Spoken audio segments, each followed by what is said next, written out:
Sa video natin ngayon mga maestro ay pag-usapan naman natin itong tungkol pa rin sa PBB 2022 sa release ngayong araw po yan, October 8, 2024. Ayan, so upon checking po sa DBM, nakakita po muli tayo dito ng 4 na mga bagong SDO na narilisan po ng SARO para sa kanilang PBB 2022. At ito po ay nagmumula pa rin sa CAR or sa Cordillera Administrative Region. Ayan, so ito po yung kung maalala po ninyo kahapon ay meron din tayong mga binanggit na mga SDO from CAR no, na narilisan po ng SARO for PBB 2022. So ito po yung mga natitirang mga SDO no, na wala pa pong SARO at ngayon lang man po na i-release no, para po sa Cordillera Administrative Region. So unahin po natin tong SDO Benguet. Ayan, so congrats po sa mga kamaestro natin dyan sa SDO Benguet.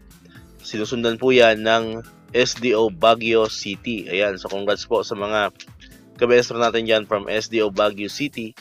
Next po, yung pangatlo ay ang SDO Mountain Province. Ayan, and ang panghuli po at ika-4 na SDO na narilisan po ng SARO for PBB 2022 ay ang SDO Abra. Ayan, so far po, all in all, kasama po yung kahapon, meron na pong 8 SDO. Di ko lang po kasi sure kung ilan yung SDO sa CAR.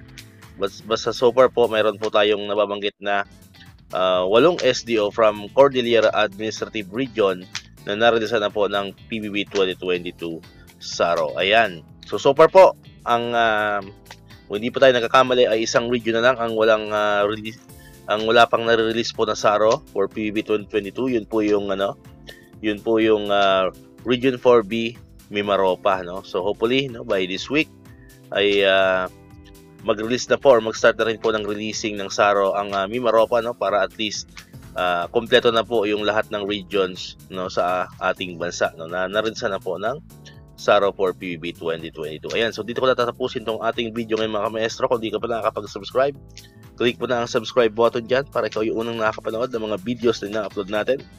Katulad nito yung mga updates pa rin about sa PBB and other bonuses ng mga teachers and government employees. And syempre, click mo na rin ang notification bell button para man-notify ka, updated ka pag may mga bago tayong uploaded na videos. So muli, maraming salamat sa inyong panonood at pakikinig. Once again, El Maestro, see you on my next vlog. Bye-bye!